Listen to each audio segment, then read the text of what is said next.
Il fut un temps où les moteurs survivaient sans aucun type de filtration, mais ils ne survivaient pas longtemps. Vers la fin des années 20 et au début des années 30, les ingénieurs ont réalisé qu'il existe une corrélation directe entre la propreté du moteur et sa durée de vie. C'est vers cette époque que J. A. Baldwin et d'autres ont découvert que la filtration de l'huile pouvait prolonger la vie utile du moteur. En ajoutant des filtres, il est possible d'éliminer certains contaminants solides dangereux tout en maintenant un débit d'huile suffisant vers le moteur.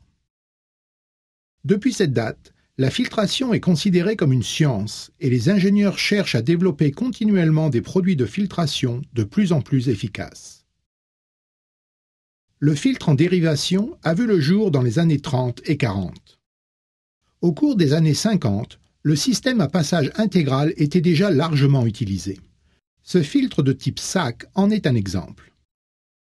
Les filtres à passage intégral et en dérivation ont été utilisés ensemble dans les années 60.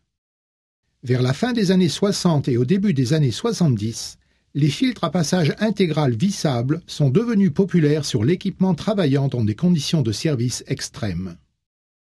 Puis, vers la fin des années 70 et au début des années 80, le filtre en dérivation vissable a été mis au point.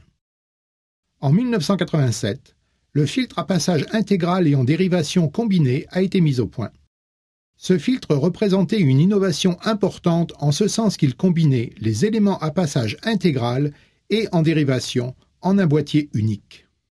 Vous en apprendrez davantage sur les caractéristiques individuelles de ces filtres à la section Type de filtre.